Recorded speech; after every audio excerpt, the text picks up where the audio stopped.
in at work early in the morning. Super Bowl team and now these haters salty. Rockin' Zenny shades to the championship ship. That Nick Bosa drop him hard like a hit stick.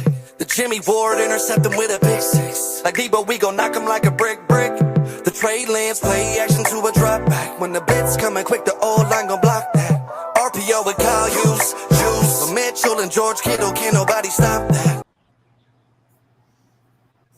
What's up, everybody? Videos courtesy of NFL.com. Welcome to IE Sports Radio. I'm Niners Jess, along with Ty Alston, Maddie B, and your girl Bex will be joining us shortly. What's going on, What's Faithful? up, Faithful? How's everybody doing it now? Recovering. How's recovering? Recovering sound good? I like recovering, right? It's a strong word. It's a good word. It's a good word. Good word. Maddie, I can't get over your beard. Gone? Yeah. Well, fun fact, I don't even think I actually mentioned this on the air, but I hadn't shaved any part of anything outside of the top lip. I hadn't done any of that since before the Chargers game. So I just kept it, let it rip. So I didn't know it was that long. Wow. Yeah, it was a while. And it wasn't so much like this had been long for a bit, but it was like the neck beard and all that stuff. Like I didn't touch any of that either. It was, God, it was awful.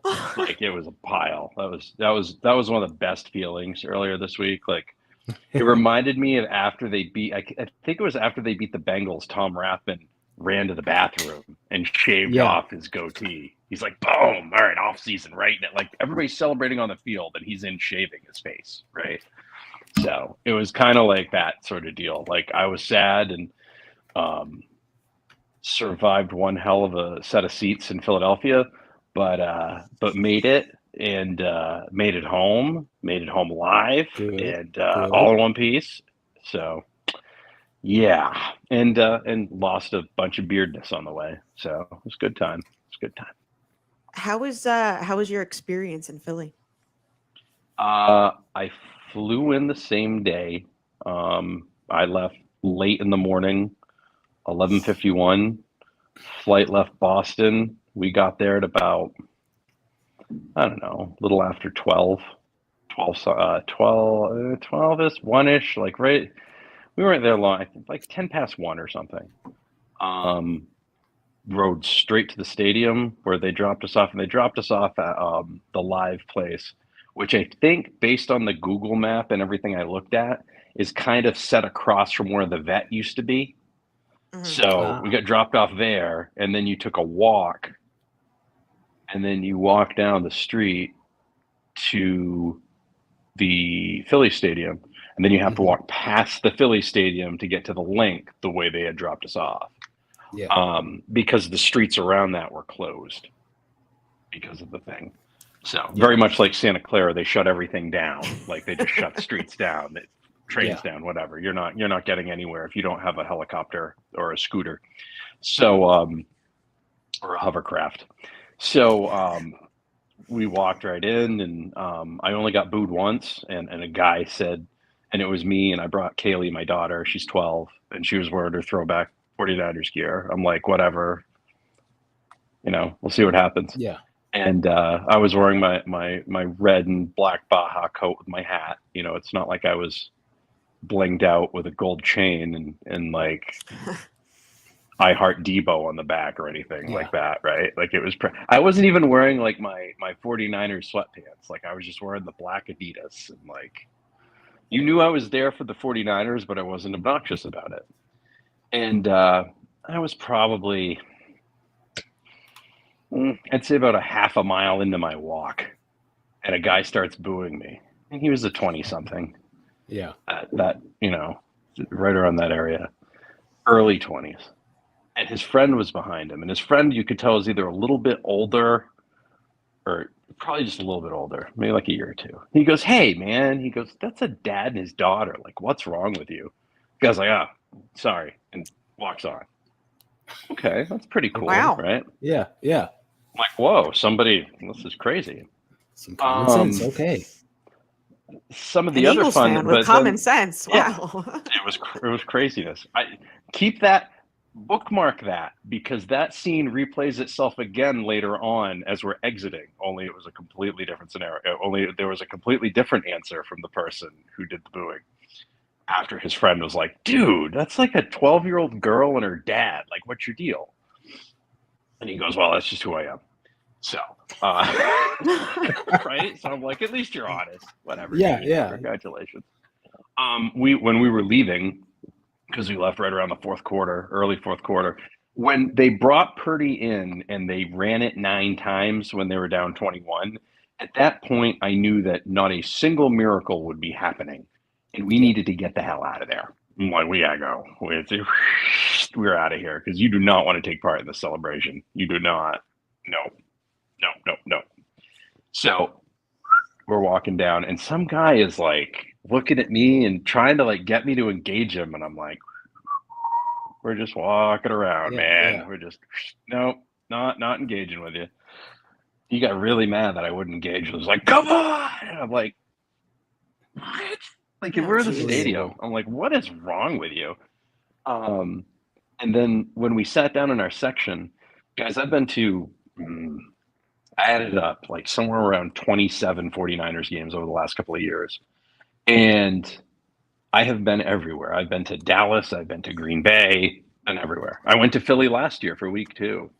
This is the only time I've ever gone and sat in a section where it was me, it was her, and there was not another 49er fan in the section. From the beginning to the end, it was green, black, green, black, green, black, green, black, green, black. Oh, there's a couple of red, green, black, everything. Right around the thing. Yeah. Wow. We were cool. I was hanging out next to a dude named Santa. I bought his brother-in-law's 2 tickets because he didn't want to go to the game. So he knew that, like, if something happened, his brother-in-law would lose his tickets. So he was like, nobody was giving us crap. One guy wanted to give crap, but he saw that Kaylee was with me. So he's like, nah, you're good. But then there was another 49er fan across the way who was grumpy as shit. Like, he was mad the whole game. Like, his face never changed. He was like that, right? And this guy and that guy just kept flipping each other off the whole game. And it was the funniest thing I've ever seen. I don't know if they knew each other. I don't know if they just saw each other. I don't know what it was. But it was me and Kaylee, that guy and his girlfriend, and some other dude in the non-alcohol section next to us. That's all I saw. That's it. Wow. That's it. I also heard. And there were plenty of 49ers fans there, and I saw a bunch of videos that were way worse. And I told, like, at the end, again, I got booed again, and like, whatever. But other than that, like, and then some random drunk woman like came up and like fist pumped me and said, great season. I'm like, wow, I don't know what you're doing right now, but I need you to just get away from me. So yeah, that was that. So it was a wild time. I'm glad I went, so I could say that I went.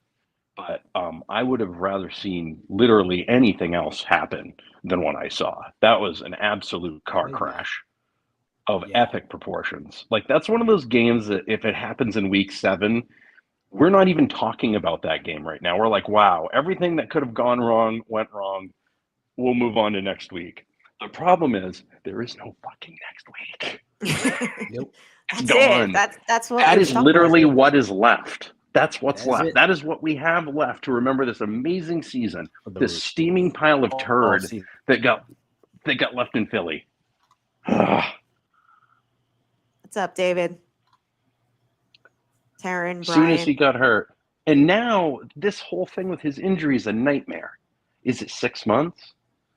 And before anybody gets excited, this report that got yanked around earlier today, this 9 to 12 month thing, was from a guy who has nothing to do with the 49ers organization. None.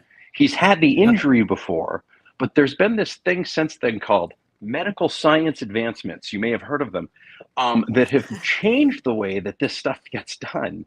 So it may be a little different than what happened in, say, 1985. Okay? So that's when I started watching football. So that was only 36 years ago. So there have been some modern medical advancements during that time. And there's been some advancements. Stab me in the face, Jess. I was one. Yeah, it's great. It's I nice. had to throw Thank that you. in there. I'm sorry. That's really good. I was one. First shot of the night fired. Friendly fire. Ty too. says nothing. Ty's like, I was 3 years old. I wish.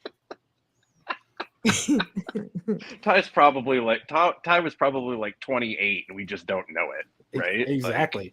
Yeah. So my old mouth shut. He still hasn't carbon dated himself yet either. This is impressive. This is well done. This is really good. It's like asking like that random mother-in-law like how old she is and she never really tells you. Like she just gives you random things and you have to piece it together. Yep. It's good. It's really good. I really like it. But now all of this, it's just this big car crash and here we are again. All this talent, all this everything. Who's the damn quarterback? And we know who the quarterback is. What can he do? What about the other quarterback? Is he holding the place for Brock, or does he have a chance to win his job back? If he wins his job back and starts to struggle, does he get yanked? It's never going to stop. It's going to be next gen again. This team does not get away from quarterback controversies. They just find it. I saw Trent's play takedown like on the outside because I was watching the game as I walked out. I was really glad I wasn't in the stands for that. So, because things really got ugly after that point. Oh wow, Kevin Fagan. Who doesn't know Fagan? Kevin Fagan. Man, that's a throwback name. Jordan Willis reminds me a little bit of Kevin Fagan too. He does. He's built like him. Yeah. It's bizarre. It's like the power of these numbers actually like transfers sometimes. Not always, clearly, but no. Enough. So yeah. So to talk about the game a little bit, what did you guys? What's that? I said, where do you want to start? Yeah. I'm going to start with Kyle not challenging the play that led to the Eagles touchdown. Okay. I have a point on that, so everybody go ahead because I've got a whole like rant about this. Yes, you go first. Well, should he have challenged it? Yes. But I'm kind of annoyed with the fact that like we have to wait for people upstairs to tell us to challenge a play when you're, real time watching the field. You know what I mean? I mean, it could go either way. That always kind of like annoyed me. But if, the receiver, he's getting up and he, instead of saying like kind of being confident that he made the catch, he's kind of hurrying up the offense, like, come on, let's go. I mean, that should have been your cue right there to throw the flag. But it is what it is. Go ahead, Ty. Well, we saw that, but he didn't see that. So you gotta take that into consideration. We have the benefit of a camera being zoomed in on the receiver. Kyle didn't see all that, right? True. So that's why he has spotters. He has the guys upstairs that can radio to him to say, hey, this happened. Now, unfortunately, they didn't get a chance to do that because even they didn't get the replay. The real problem here is the NFL and NFL officiating in New York failed to do their job.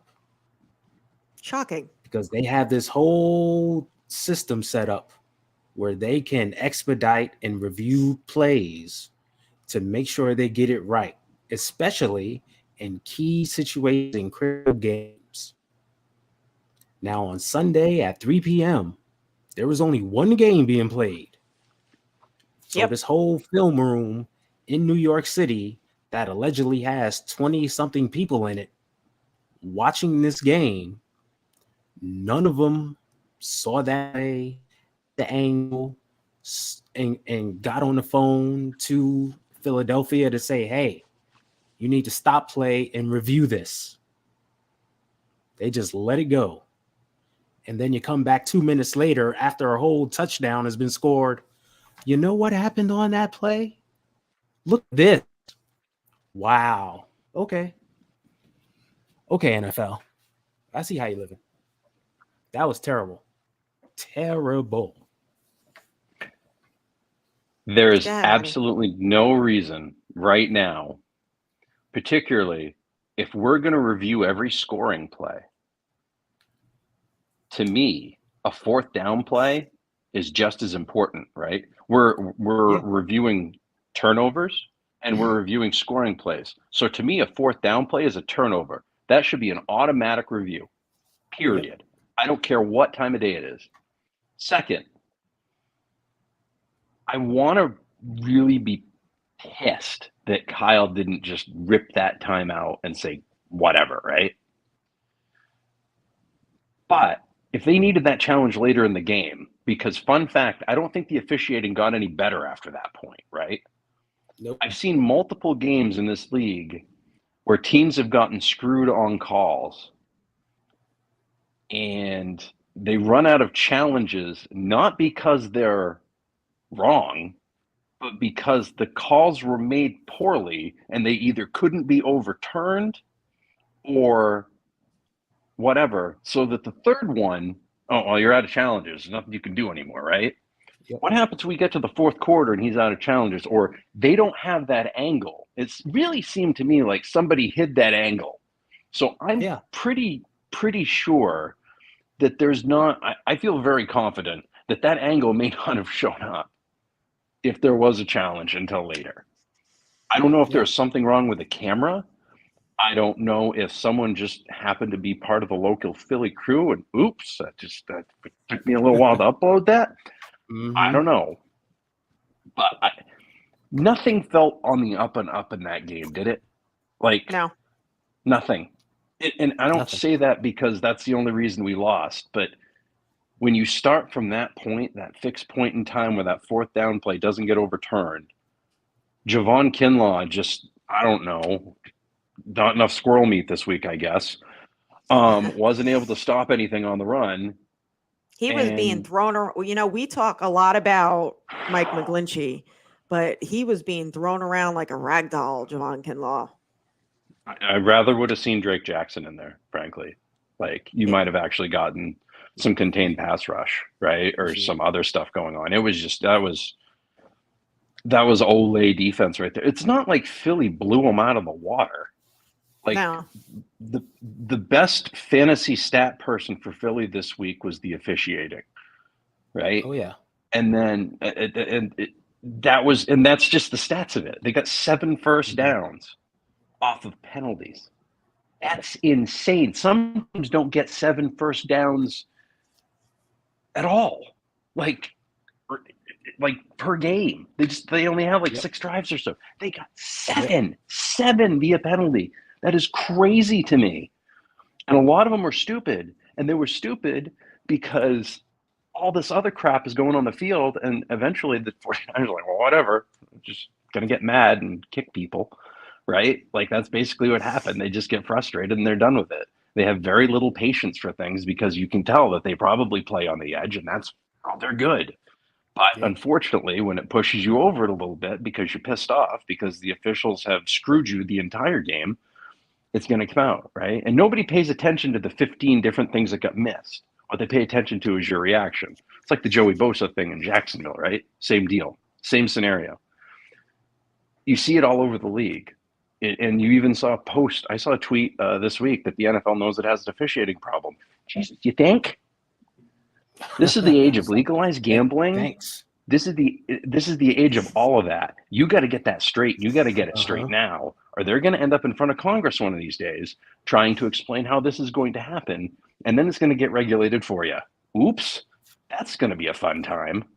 I don't want that. I love all these new people. What's up, new people? Hello. Hey, Sin. Like, What's going was on, bad. Sin? She's super cool. So many things need to change because of this game. Also, everybody should be required to keep a third quarterback active on the roster. Period. Not this other stuff that they did. You have to have a third quarterback. They did not learn from the Caleb Haney NFC Championship game. Everybody forgets about that game.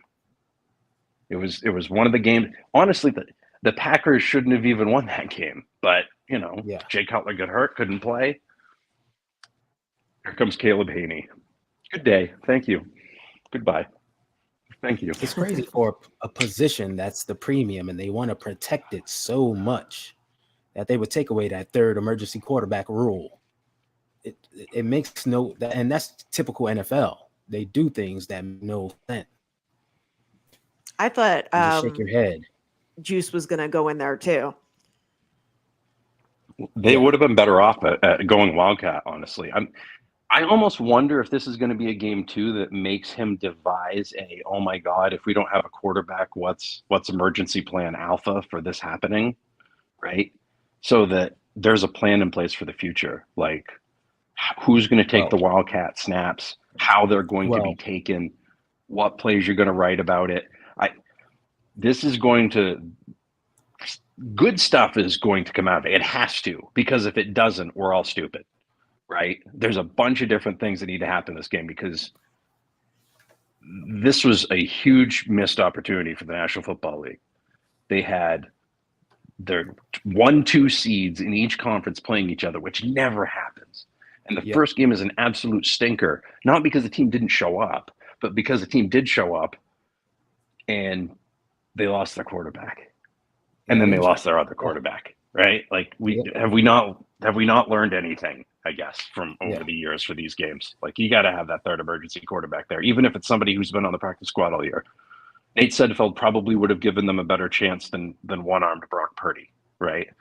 Not much of one, but something, right? If Josh Johnson can hold on to the ball before the half, I kind of think they can get it together. And that's a great point, because I feel that they were coming out striking. They were coming out hot. I felt an aggressiveness in the offense. Remember, that was only 14-7 at that time. It's one score game. And they came out and hit this quick strike to Debo. It was very aggressive, and had Debo broken that shoestring tackle, that would have been a huge gain. But I was like, okay, this is the offense I want to see. Time to play some bully ball. They can't really stop. Let's do this. And he fumbles, and then doesn't even jump on it after he fumbles, because it was right in front of him. Teddy Bridgewater did. That literally, instead of shooting ourselves in the foot, he shot both feet on that one. It was terrible, and put us down 2 scores. But I even think with Josh Johnson in the game, we still could have beat them had some unfortunate events taken place. It totally could have happened. Like, it wasn't. Josh Johnson had almost 300 yards in a game last year, over 300 yards in a game last year, with playing for the Jets or something. Yeah. Like, he knows the system already. So if whatever happened, like, I don't know, I don't know what it was. If he doesn't fumble that game, I still think they can go into the half and keep up. As soon as that fumble, that was it. Then once they get down 2 scores, they're done, because and then he gets a concussion. Yikes. Well, so it was like a double whammy there. It's like the fumble, touchdown, triple whammy, fumble, touchdown, and then the concussion. And then we literally have no quarterback. The thing that hurts the most is that this team wasn't given the chance to compete at all. Yeah.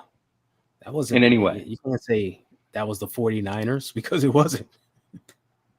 I mean, and the score, the final score is so deceiving, because the Eagles really didn't dominate, in my opinion. What do you guys think? Put the stats up there.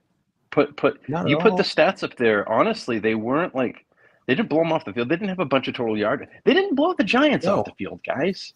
Like, they did what they had to do, which, frankly, that's what you want to do in these situations. But boy, I feel like in a couple of weeks, if you've got to go play that other team, I don't care who they've got. As long as they've got their starting tight end, they have anyone who can play wide receiver, and they've got 2 healthy running backs, they can gut you, and they can gut you quick. And you better keep up. And I hope it's a fun shootout that everybody gets to love and see, but I could see Kansas City blowing them out of the water, just because they really haven't faced anybody, and they think they're really, really good. They really believe it. They think they are God's gift to football. Mm-hmm. Well, think this: had Brock Purdy not gotten hurt, with the way our defense shut them down, we would have blown them out the water. Mm-hmm. It's 28-7, that simple. 28-3. Yeah. It's that simple. I don't think that 7 would have been their gift points, and I don't think they would have done anything else. I honestly don't. Instead, Nick Patrick and the Hebner twins. Hopefully, everybody gets the wrestling reference. I tried to hit one from the 90s and from the 80s there. Everybody gets that. And then you could even go with the Charles Robinson from back in the day when he was a little Nate. It was just, it just seemed like every play, anytime something happened, oh, there's the flag. There was one where I was like, oh, they finally called the holding penalty and they called illegal hands to the face. I'm like, Yeah. As soon as that Yep. happened, I'm just like, Yeah. this is done. This is done. This is over. I think that's the other reason that the people in my section didn't want to kill me, because I was actually like, nope, this is done. And when he caught that, I'm like, I didn't see the bounce. I just thought it was a catch. I'm like, of course he caught that. Of course he did. Yeah. It's fourth and long. Of course he caught it. Yeah, exactly. Right? Yeah. Like of course he did. We know that we do give up plays. Yeah. Yeah. I Bunch agree of with what Alvin Brian Harper said. The bullshit. Niners defense didn't lose the game. You are correct on that one. They balled out for 60 minutes. I mean, played hard for 60 minutes. It's who they are. But they didn't play disciplined. That was the only problem. They had biggest some problem. undisciplined stuff. Some of I that don't stuff was think- ticky tack, but I don't think D'Amico got out schemed. oh, how? He gave up nothing. The defense, Steve-O, when they how scored, did is because the D'Amico get defense out was just schemed? on the field too much. You literally saw them. If you watched the game on TV, you literally saw those dudes out there just huffing and puffing. Javon They were out Kinlaw there was on way the field too too much. much. I can tell you that much right now. You know, Like, and I understand. I'm sure he's on a snap Kinlaw was count. getting double teamed and getting blown out. He's a little too Mhm. big to be getting pushed like that. Like, he's got to hold up better. You know, you could put some tape and see Eric Armstead getting double teamed, and he wasn't pushed like that. And he's a much taller man. You know. Well, we'll So talk he's about gotta that in a hold little up. bit, because my guess is we're going to start talking about things that we're going to be looking for this team to do in the offseason after we wrap up talking about this game. And I can already tell you that the one thing I want to see is that Ted Washington squat SOB that sits right in the line that says, "Thank you very much. You are not coming Big through." fat guy. We just Yep. need a guy to anchor, because like Givens Gilbert and Brown. T.Y. McGill were put in the game at instances, and they weren't pushed around like that. They held up. I just talked about Armstead holding up, and he's not a big, short, fat guy.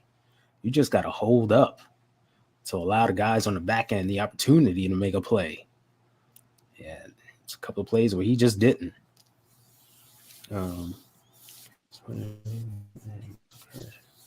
Brosa did crash on that one RPO and broke containment on the outside, but you got to take your hat off to Nick Bosa, because he was out there battling. And talk about a weird game. Bosa was the first injury when he got gashed in the leg. Standing on the sideline. On the sideline. He gets spiked in the leg. Now he's bleeding from the knee. I think he even So said the minute that injured. happened, he knew it was going to be that type of day. Yeah. Yeah, it's like, what is going on? So he immediately injured and hasn't even stepped on the field yet. It's like, what is going on? Remember, Fred Warner got hurt on the very second play of the game. Yeah, that was He a weird suffered one that too. stinger to his shoulder, and he's laid out on the ground. And it's like, you got to be kidding me. I thought he that was done. play, it just started. It was kind of unreal. So getting to the Brock Purdy injury. Yep. Press conference today. I don't know if you could read that. What does it say? Pretty much said, this is from the 49ers Instagram account, but per John Lynch, Brock Purdy, continues to work through the process of collecting, medical opinions, but the timeline seems to be 6 months. Yep. And Kyle had said that at 3 months they start ramping him up, and then 6 months he should be full go. What do you guys think? I mean, I know this goes into the whole quarterback, not controversy, I want to say competition with Trey Lance. What do you guys think? Go ahead, Ty. I've been saying all along that next season is going to be Trey Lance and Brock Purdy from the beginning, right? And that's still the way it is. It's unfortunately one got hurt. So now the 2023 training camp is looking a lot like the 2022 training camp, where we got one healthy quarterback and then another quarterback on the mend. And that's the way it is. We've been here before. We've seen this episode already. The difference now is there's a confidence in the two guys. They have similar skill sets. They've both shown flashes of brilliance, both shown flashes of, rookiness. But we know we can win with them. So just let it play out. Just let it see what happens. We know we got two good ones. If one goes down, we can put the other one in. I don't care who the starter is, because we can win with both. So there shouldn't be any panic, any fear, any. Trey's going to start throwing and rehabbing and doing his thing in a month. And from all reports is that if Brock heals up now, if he gets the surgery or whatever now, by the time, I think training camps, he'll be able to come in and join and be a part of the process and throw. It won't be, he has to get up to snuff. He can throw and stuff because they will build up that arm. So we're in a good situation. And let the best man win. We can with either. So let's do it. Let's go. I know they also said that Kyle said that there's no chance that Jimmy comes back, but we've seemed to have been down this road before. Maddie, what do you think? You think Jimmy comes back? No, I think he ends up in Las Vegas or someplace like New York, that. I don't think he ends up with the Jets. I think he ends up in Vegas. I don't think the Jets field would be conducive to him playing any sort of season whatsoever. And my guess is, for this move, he's going to want to go somewhere where he thinks he might have some longevity. And I feel strongly like that McDaniel system, if he doesn't hold on to the ball too long in that system, and that system's really designed to not hold on to the ball that long, he can probably hang out and he'll have a lot more weapons there, right? The Jets have weapons, but they're still not really proven full weapons, right? If they're so great, why did Zach Wilson wasn't able to get it together, right? He should be able to develop on the fly. He never really was. So can you just blame that on him, or can you blame some inconsistency on this, that, and the other, right? In terms of wide receivers, it seemed like their wide receivers and running backs never showed up on the same week. 1 week Garrett Wilson would be good. 1 week Breece Hall would be good. The Breece Hall gets hurt, and then Michael Carter falls off the planet. So it's kind of one of those deals where it's they're inconsistent. I just don't see him going there. I don't see him going to the Jets. And remember the injury he got playing on that field. It was the worst high ankle sprain in the history of time. It's just, I see him in Vegas. I think Vegas is where it's at for him. I wouldn't be shocked if he ended up in Miami, but I don't think Miami's going to give up on Tua. So Vegas it is. Aaron Rodgers is not coming here. The salary cap hit is too great, and you could not afford to pay anybody. You have to carve out $60-something million. And also, I just don't think he's the type of guy that team would rally behind. I think there's going to be a lot of talk and pomp and circumstance about him going to the Raiders. But I don't see that. I think he goes somewhere else. It's too much money there. For now, it's, Trey Lance is going to be healthy in about a month, which is great. He can start getting going, and he can start getting that number one guy thing again, right? What goes on for him? He's going to be getting snaps and reps and snaps, and see how it goes. He's going to get some more of that experience he needs. He's probably going to get plenty of playing time in the preseason next year. So, but once again, we've got 2 quarterbacks. Like it doesn't stop. It's time is a flat circle. And we won't Is have really what it Josh boils down Johnson to. either, which I think, No. people No. said that, Kyle Shanahan's offense is pretty much like a plug and play offense, but it's not. I think that And was proven. Yes, that was proven as soon as Josh Johnson went into the Even Josh was moving the ball a bit. Yeah, you until know? he lost it. Until Yes, he caught up. but Bone did that one bonehead thing that cost us. But he was moving the ball a bit. Hello, Miss Rebecca. hello. Hello, ma'am. Hey, made it! Oh, now I need a hat. Everyone's wearing a hat. I have Put to on wear one a of those hat to hats. keep my AirPods in, or they don't stay in. So Yeah, I changed it up That's this your week. secret. I can't No, wear it's my like- AirPods in the I was summer. Like it no just doesn't hat work. day. Yeah. But here we are. All right. So where are Yeah, we? we're What have just we covered? we're pretty much just talking about the quarterbacks at this point. Oh, yeah. Right? Like here we are again.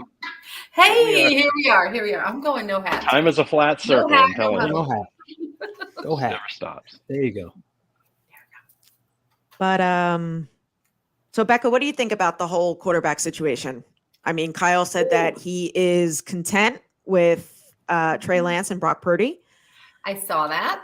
And they will not be. Jimmy G is pretty much Yeah. gone. peace out. But we've right? also heard that before. Well, we've heard that before. We saw Tom Brady retire once and come back. So, I mean, I think a lot of things are still very, very open. I do not believe we're gonna just chance it with a quarterback who needs 6 months of recovery. Minimum 6 months, and a guy who has a very limited playing experience. I think they are going to go after somebody.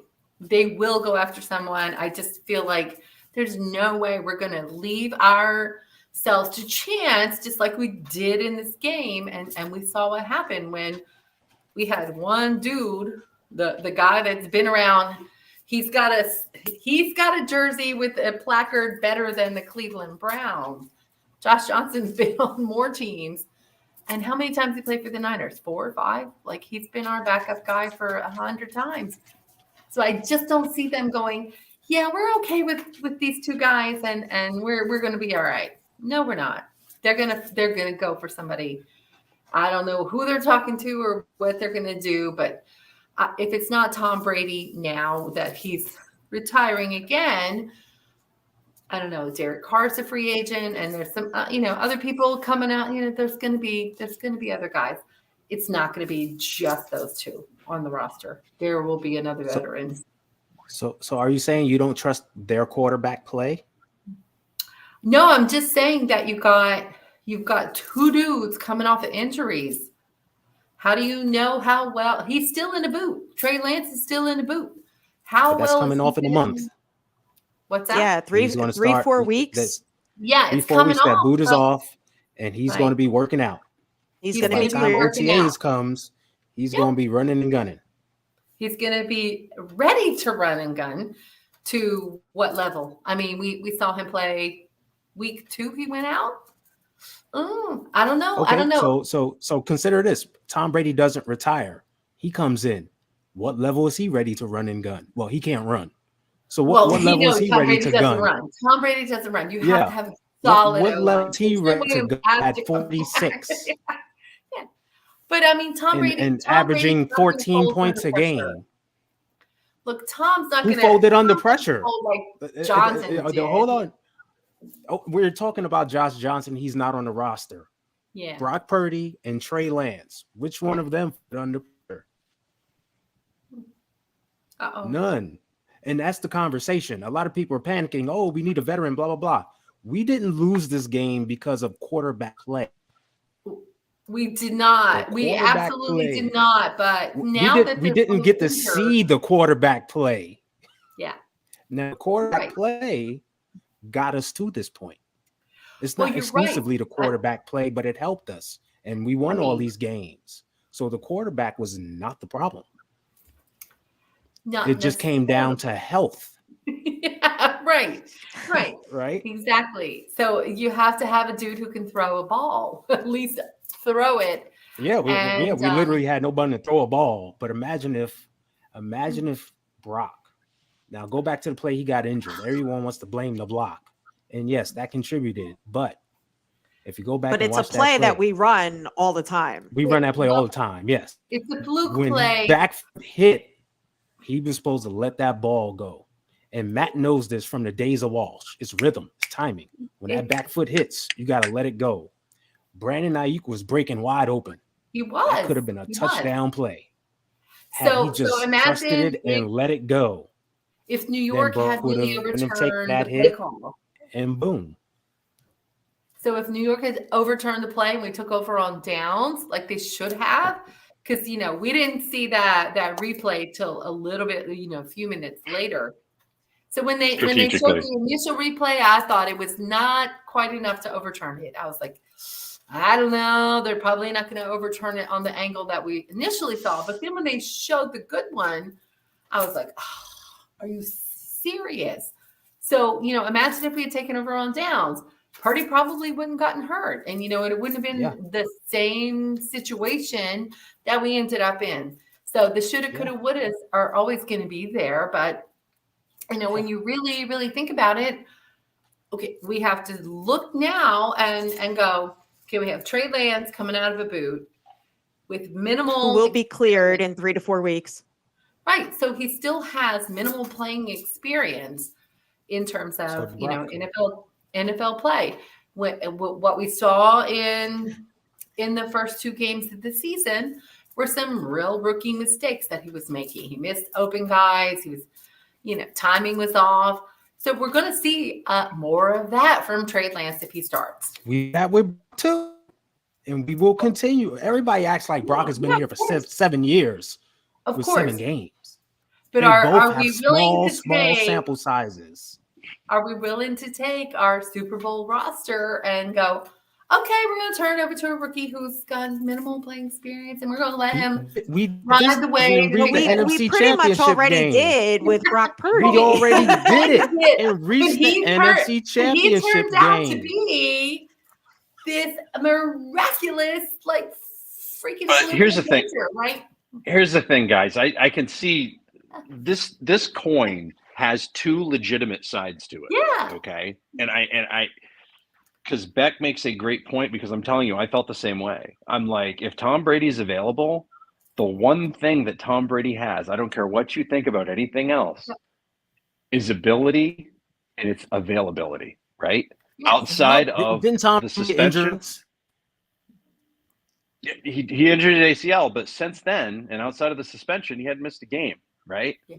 How cool would that be? But that's over now. That's gone. Okay. And here's the other thing. You can't take too much away from this roster to make room for somebody else. You can't just absorb an Aaron Rodgers. Right. A guy like Tom Brady's, it only works because he comes in off the street and you're not giving anything up. Right. And if it goes to shit, oh, well, guess what? We've got Trey Lance and Brock Purdy, right? Because it's going to cost more to trade Trey Lance than it is to keep him, right? So that's not happening. This to me is what's going to end up happening. They're going to get 2. They might look for a veteran quarterback, but I think they're just going to end up drafting another one. They're going to get your Nick Mullins, CJ Beathard, somebody like that. There's a bunch of different quarterbacks out there that could maybe fit this system. But stop with this Kirk Cousins garbage, okay? Kirk Cousins. Yeah, that's another name. Yeah. Give me a break. You want to go from Jimmy to Kirk Cousins. You can help me, okay? Explain it to me, because what I just watched from the Minnesota Vikings against the Giants with him at quarterback. What is that doing? It's doing nothing. It's a lateral move. At least when you're going for Trey or you're going for Brock, what you're going for is saying, screw it, I want to hit that potential, right? I'm gonna play the lottery. I'm gonna get somebody. Well, turned out they got somebody. It just happened to be the guy they didn't trade 3 first-round picks for right away, right? He's got that tapped under raw potential, but he doesn't have that experience. Kind of the same thing. Like, Matt, I disagree that Kirk Cousins is Jimmy G equal. I think he's definitely a step above. I do. I think Kirk Cousins has a field presence and an ability that Jimmy G doesn't have. I do. That's stat-wise and everything. Yeah, you might be right. But when I look at it, Jimmy G's been in a Super Bowl. Kirk Cousins hasn't. Right? Well, now that could be this or whatever, but I also think that they've got more offensive talent. Like, I think Dalvin Cook's really good when he wants to play or when he can play because the shoulder's not busted. They've got a really good tight end now in TJ Hawkinson. I mean, Iowa does make some good tight ends from what I've heard. I think so. That Kyle Rudolph. Yeah. Like all the way back to Marv Cook, guys. Like Iowa can drop it. You know, Iowa busts him out there. That George Kittle guy, I think he's a deal. But he might be that George Kittle guy. Yeah, he's okay. Bryant, no Kirk Cousins. No Kirk Cousins. He's not available. He's under contract. He's under contract, and also his contract. I think his contract is actually fatter than Aaron Rodgers. So I think so sit too, on that one for a second. Think about that. Like, he was the first. You know, before Deshaun Watson, he was the first guaranteed contract. Right, Kirk Cousins. Yep. Is that worth it? I don't know. I don't think so. You know, Kirk Cousins, he couldn't even come back and beat the Giants. Neither did he. Can't beat the Giants. And the Eagles showed you what the Giants were the next week. They were a fraud, right? They took advantage of a really weak bottom end year for the NFC. Your top 2 teams were Philly and the Niners. That was it. Everything else below that was just which apple stayed at the top the longest. Well, Kirk Cousins has a cap hit of $38 million. Oof. Mm-hmm. Who we giving up for that? We want to trade Kittle? We want to trade Debo? Want to trade Ayuk? What do we want to do? Want to hope Trent Williams retires? Not sign both. Yeah, not send both. Right. No, that's not an option. That's that's that's the problem with the Aaron Rodgers idea, right? So you're going to have to give up something to sign him. Yeah. The money you have to own is way too much, and it's not an option for us. It's just not. And the Packers are in the NFC too, so they wouldn't trade him to another. No, I don't NFC think they would do not it a contender, not the contender that always beats you. No. Yes. It's foolish The, to do the that. only team stupid enough to trade one of their best players to their rival is the 49ers because, you know, here, Charles Haley, you just go away for nothing. Yeah, exactly. Right. We're not going to send you to Siberia. We're going to send you to the Cowboys. But that's kind of what the Niners used to do, What though. could possibly go wrong? The Bill Walsh model was flawed in that way. Take our best guy who's playing at a premium level, and we're going to shit can him right now because that's just how we thought. But the thing with Haley was like he was upset and like a lot of stuff going on, and they were just done with him.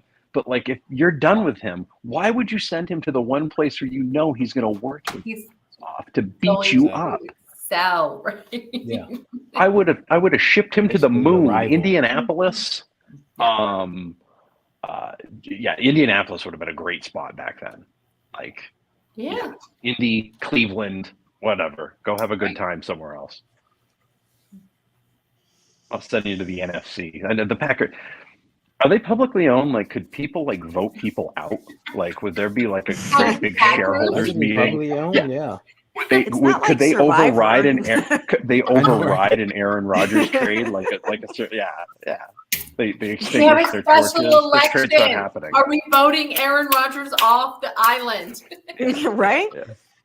It's on the ballot. Bring your tiki torches. That's one guy, by the way. And odds are, I think Aaron Rodgers is going to end up with the Jets because this whole Nathaniel Hackett thing is silly. But And I think that's just destined to happen. And again, time is a flat circle, and the Jets are going to think there's no possible way Aaron Rodgers can go any worse than Brett Favre did, right? I'm sure.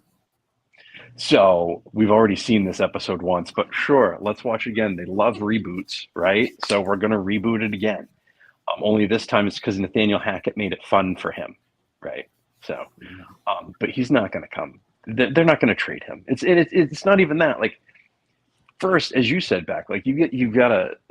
The amount of money it takes is crazy. So it's not just you're signing a free agent. So it's the amount of money that you have to absorb to get him in. Then you have to give the Packers something. Well, next year you finally have some first round picks again. Are you going to start giving rid of those? I'd prefer not to. I think maybe those are going to be useful here in the next couple of years as people start leaving. Trent Williams. So those things are too important to be keeping unless you're getting real quality stock back. Like you're getting somebody like a Christian McCaffrey or you're getting someone like a Trent Williams. Like, and those people just don't fall on trees or fall off of trees. They got to go find them. And they do a really good job of finding them late in the draft. So I'm willing to take our shot and continue to be that homegrown team and take the strategic shots at it once in a while in this situation. But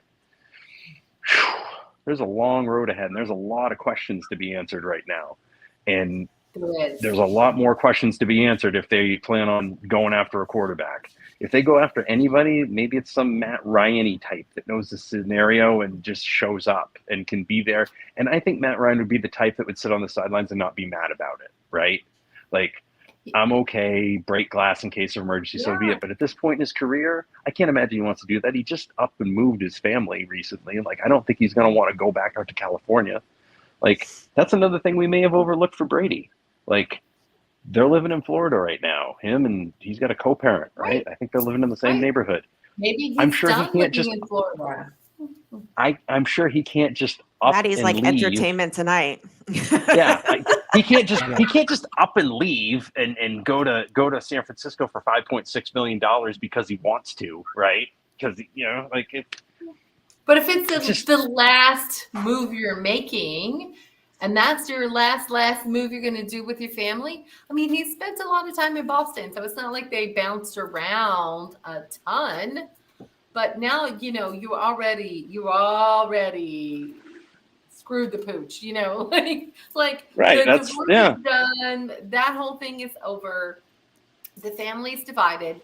So yes, the kids are still in Florida for now, but they're all got to be teenager-ish age, right? Like they're close to being done with schools and what have you.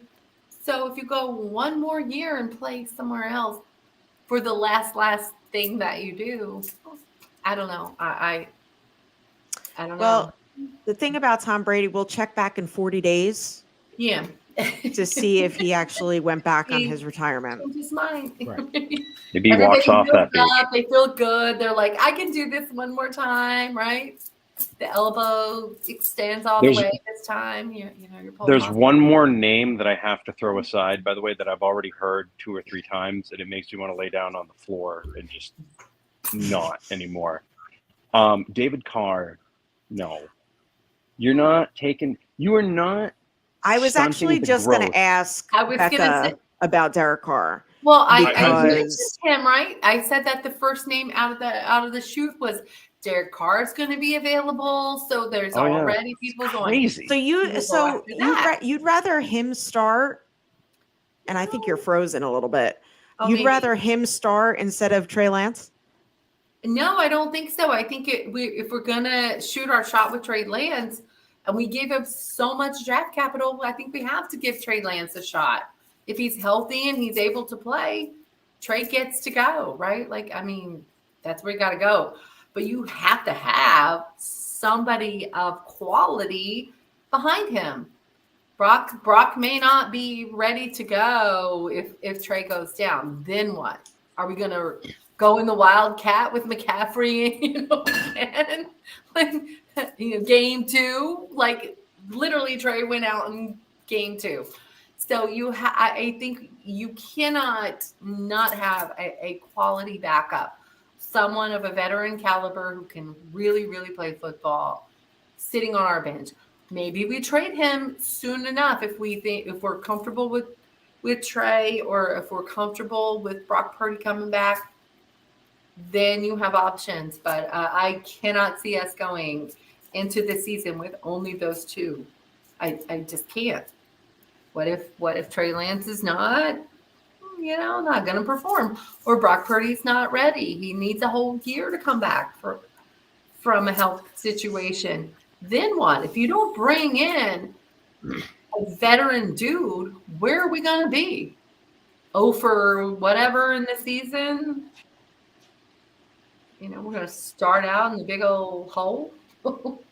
Okay, I gotta say this. I gotta say this. Wait, hold on. Go ahead. What if no one gets injured? Good vibes in the universe. Good vibes.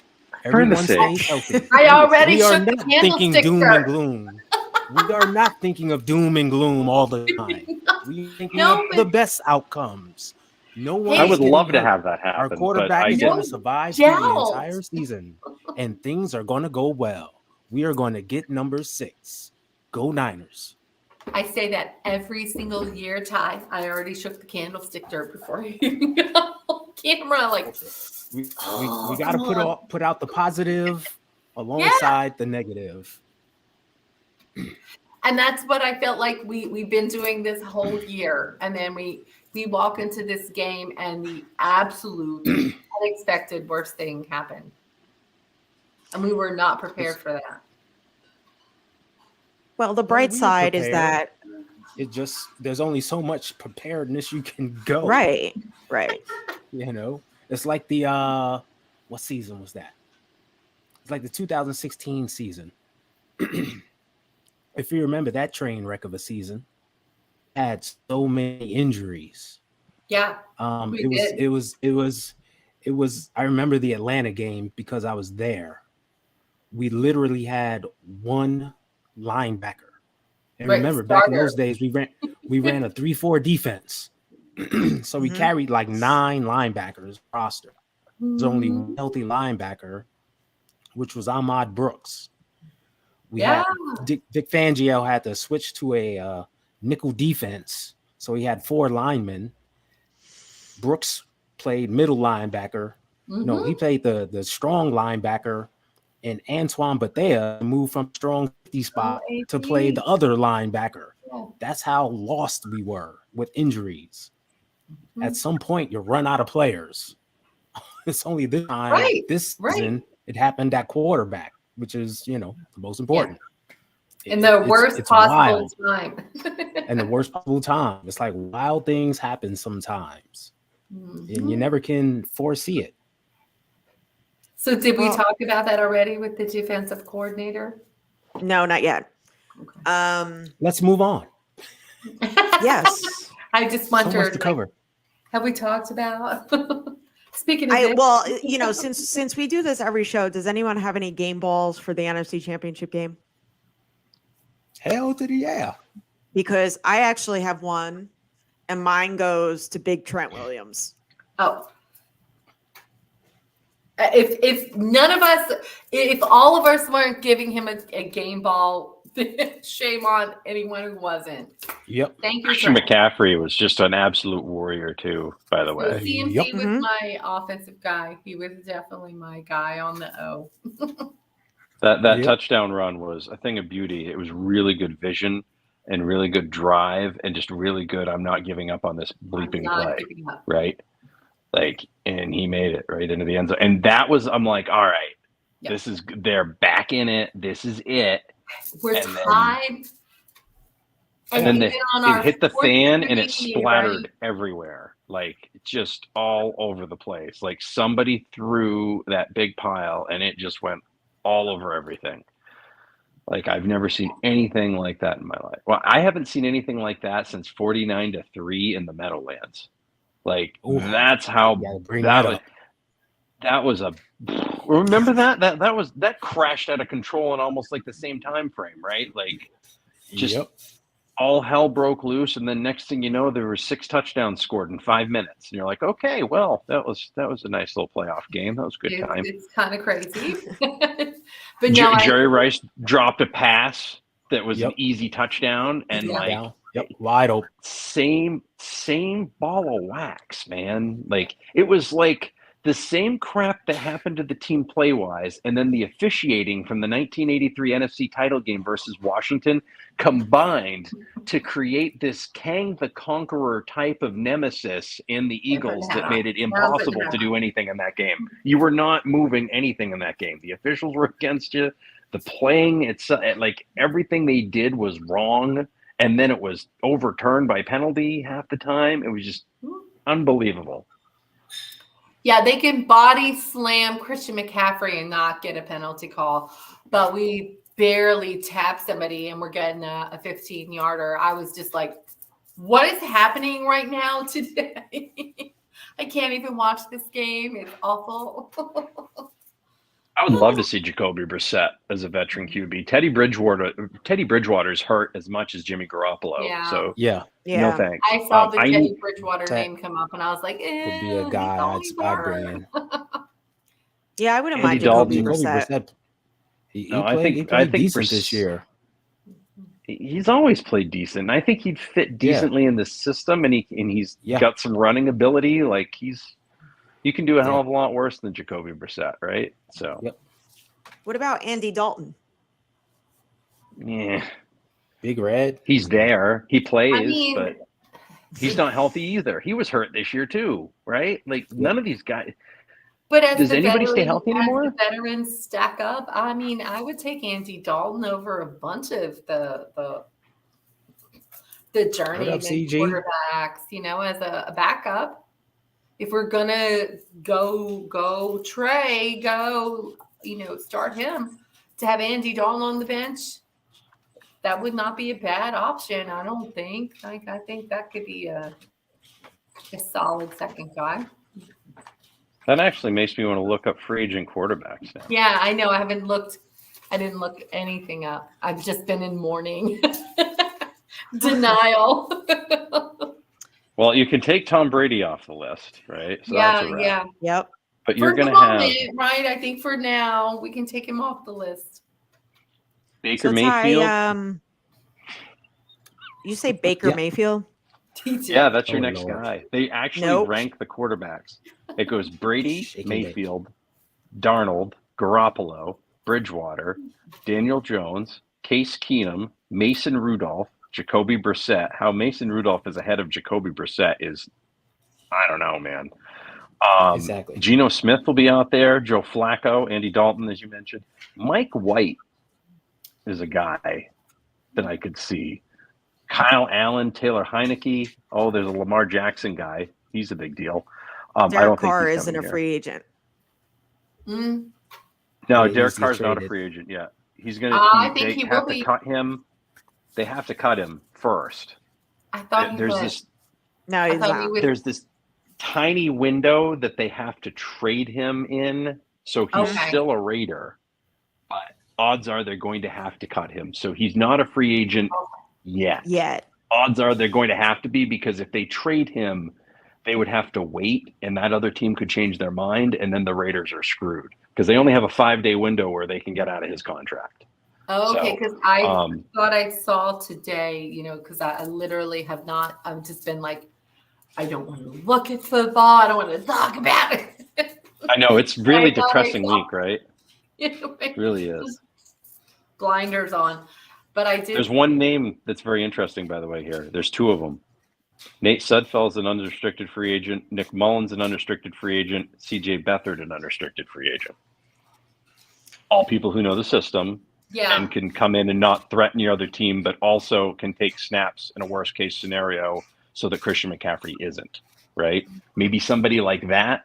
And that's not somebody that moves the needle, but at the same time, for emergency quarterbacks, you can do a lot worse. Yeah, I mean, So do you pick CJ Beathard over Joe Flacco to be your backup guy? I mean, Yes. they're kind of the same guy, I think, at this point, right? Kind of, And at right? least At Beathard probably. this point, I mean, but you've got a lot more experience in one versus the other. I don't know. I love CJ Beathard. I love his whole story, his family, and I'm not an anti CJ guy. at all. But I just think, you have to look at some of the playing experience, because what you saw out of Josh Johnson under pressure in that playoff game is also something that a Joe Flacco has been part of and understands and can probably manage himself a lot better than what we saw out of Josh Johnson. And that kind of matters. But yeah, I don't know. I mean, I wouldn't mind that. When guys get to a certain point, like, I don't know. Yeah. Now, he has come from the Jets. He already knows this system. Mm-hmm. Same deal. True, but even when he was in there, he didn't really do too much with the Jets. Yeah, and he was given opportunities. Like, they replaced him with Mike White. Like they decided to go with Mike White over him. So to me, it's kind of like that. If the Jets aren't going with him, why would we? Right. Because to me, the Jets are like our minor league team, because they're part of the coaching tree now. Like, I look at things that the Jets and the Dolphins Niners do. 2.0. Yeah, it's like, okay, they're trying to remake the sauce, and they're trying to get all this stuff done, and they're trying to do it the same way. But that's why when I look at those names, like, Beathard, Mullins, somebody like that, and then they might bring them in as a camp arm, and then they'll probably draft somebody from like, Kent State, and they'll turn out to be amazing, and you'll be like, wow, where'd that guy come from? Irrelevant. Right. I mean, Nick Mullins threw for quite a few yards in his rookie year. Like, he wasn't the answer, but he's still got stats and did things. Well, but also look at that year Nick Mullins played. I mean, we had so many injuries and people were out, and we had a terrible O-line, and like a lot of things weren't necessarily samesies for Nick Mullins. He played his heart out when he was in there. I remember when CJ Beathard came in, and then they beat the Cardinals to kick him out of the playoffs, which was great. Yeah. That was nice. That was a wonderful little Christmas present. It was. Yeah. All right. So we're going to have plenty of time this offseason to revisit this, quarterback argument. So let's move on. D'Amico Ryans, congratulations. Going to the Houston Texans. Congrats, buddy. Where'd you hear it first, gang? We told you. We told you a week ago this was going to happen, right? Yeah. If you paid attention, we were in denial about it, but we told you it was going to happen, right? Totally in denial, but we knew. In all honesty, I thought that he would have stayed. But then we're at the Dallas game, and we see this little entourage of Houston Texan people with their little backpacks. And, that kind of changed for me. Mm-hmm. But that's when it got real. Yes, that's when it got real, for sure. I was going to say, and then all this stuff about whether Denver wanted him or not, like, one NFL insider says yes, one NFL insider says no. I'm not really sure. I don't really care. He was definitely in the mix for the Denver job. Apparently he was Denver's first choice. He clearly wanted this Houston job, right? And I think he wanted the Houston job because he was from there, and he thinks he can go in and revitalize it. And I think he really liked his time there. J.J. Watt was excited about it. J.J. Watt's excited about it. Must be a pretty good hire, the way I look at it. So now you just hope that he doesn't take the best parts of the staff with him. That's what I'm hoping. And the free agents. That's where I'm like, can we really lock these guys down soon enough so that we don't get poached? Well, as far as coaches go, Kyle did mention in his press conference that him and D'Amico were going to be speaking with one another over the next couple of weeks, to talk about that and, obviously do what's best for the 49ers, D'Amico to do what's best for the Texans, so hopefully I really hope that we don't lose Chris Kocurek. Yeah, no doubt. I don't believe he's going anywhere. I think he's going to be he's going to be like Dante Scarnecchia was for the Patriots on the offensive line. Chris Kocurek is going to be here doing that on the defensive line, I think, for a long time. And the names that I saw that they were looking for, they're looking at quality control people to move up and stuff like that. Like there were the passing game coordinator, Bobby Slovic. So, okay. Like, it seems like we lose one of the running game or passing game coordinators every year. Right. Yeah. So, right. So it just seems like somebody gets to intern under Kyle is really what it boils down to, is what it seems like. Been, right? So, like, however you want to look at that. So, but now the defensive coordinator is the one that I'm interested in. I love the look going to talking to Steve Wilkes. Yep. I think, And they also requested Fangio. permission for the Commanders DB coach Chris Harris. Yes. Yep. And Vic Fangio's back in the conversation again. How do we feel about that? I get all the love for Vic Fangio. I do. But schematically, Kyle also said today that he doesn't want somebody that's going to turn everything over.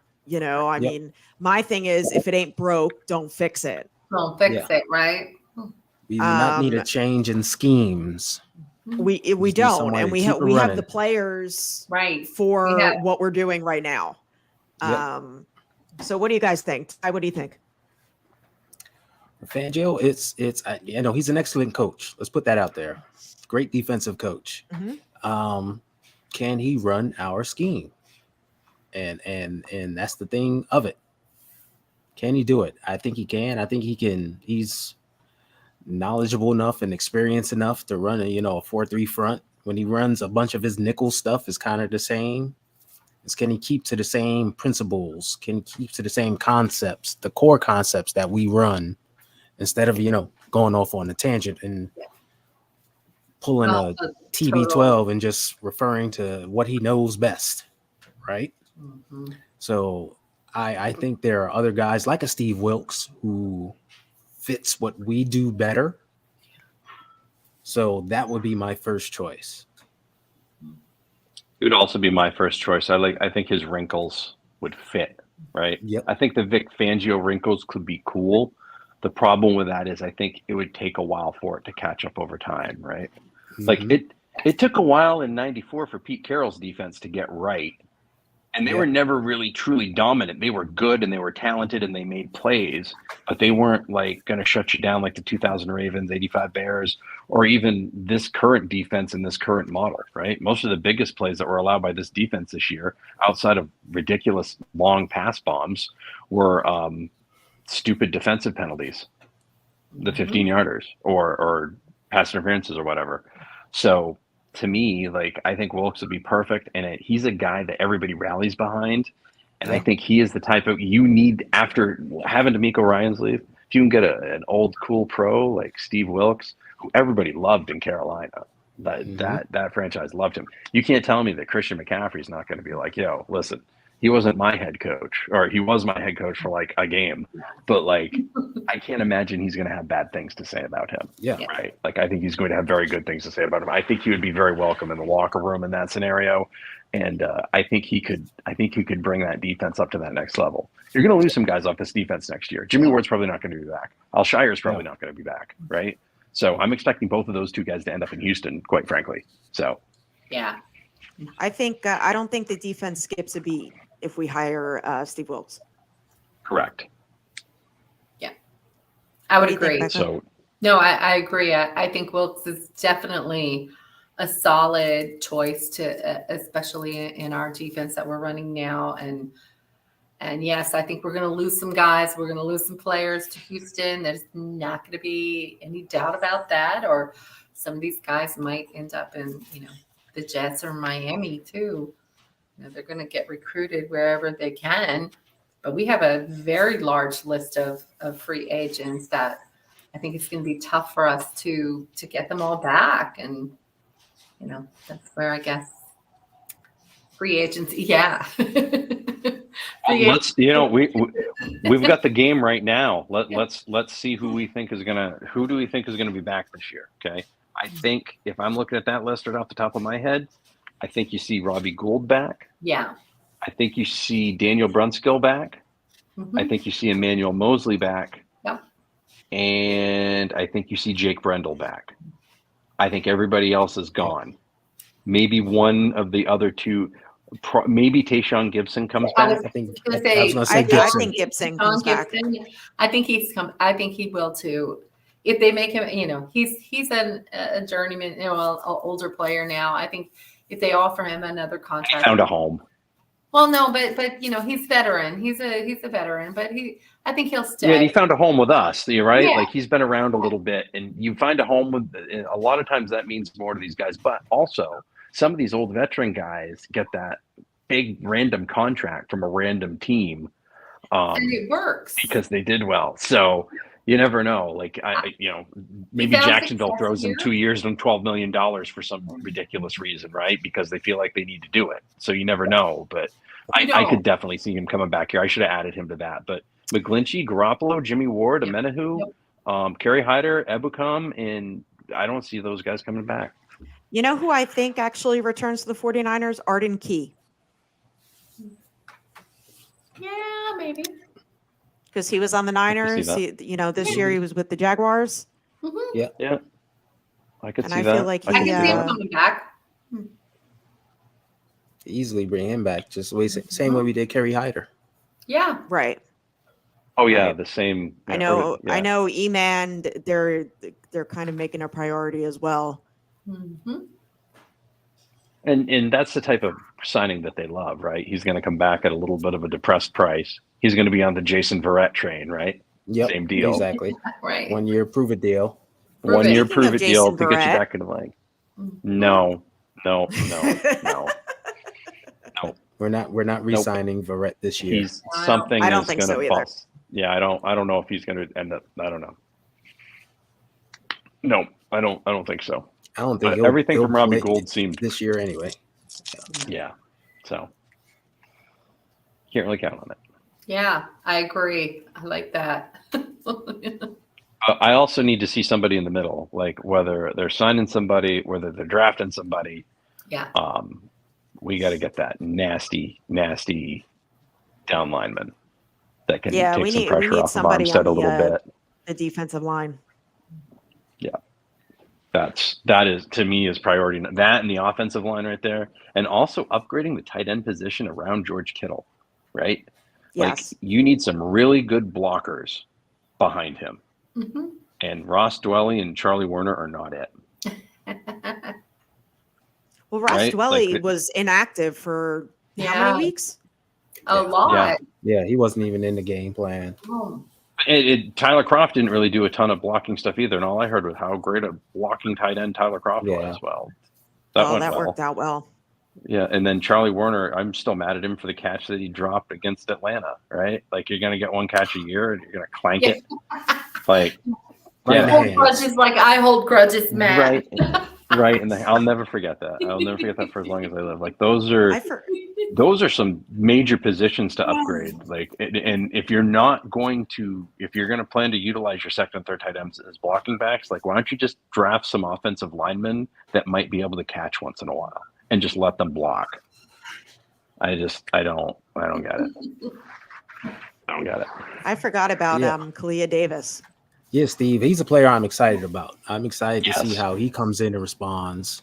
310 pounds, short guy, low center of gravity, a guy that can, be a plugger. It'll be interesting to see, how he does at this level. So he's a guy I'm holding out hope for. Well, guys, make sure you like and subscribe. So you can, see shows like this. We have awesome guests. See us. Yes. Like and subscribe to us, East Coast Red and Gold on IE Sports Radio, your direct feed for all that is sports. It mentions, do you know that IE Sports Radio has been around for 8 years now? 8 years. What were you doing 8 years ago? Think about that for a second. I think we were lamenting another non-49er Super Bowl season now to think about it.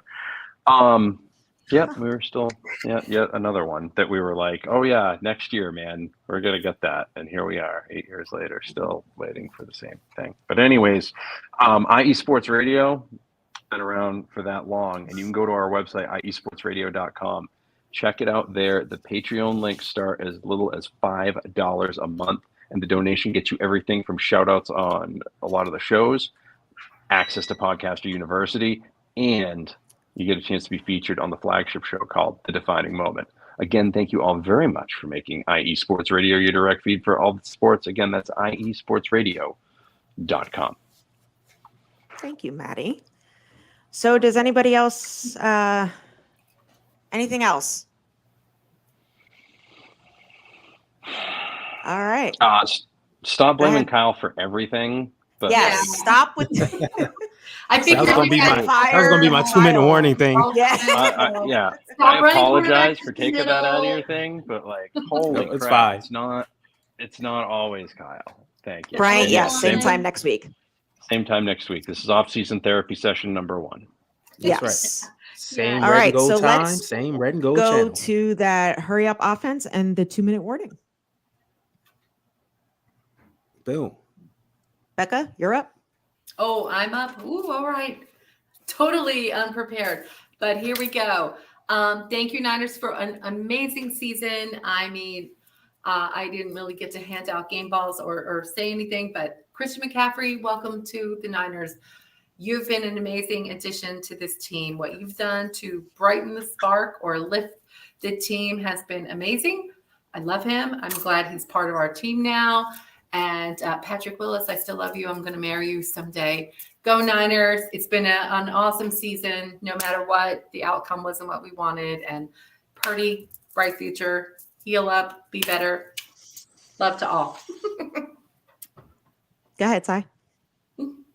You fire Kyle, people need to go back to where you were hiding for all these 12 weeks. I'm sick of you guys. Oh my goodness. You make no sense. That's all I got to say. You make no sense. But thank you, Niners, for a great season. Even though the game did not end the way we wanted it to, you still battled for 60 minutes, which I love. Shout out to Big Trent. You exemplified I got your back to the fullest. And that's what this team is all about. Go Niners. Go ahead, Maddie. We went 4 months without a loss. That was pretty cool, right? That was pretty neat. Got to watch the Cowboys get eliminated from the playoffs again.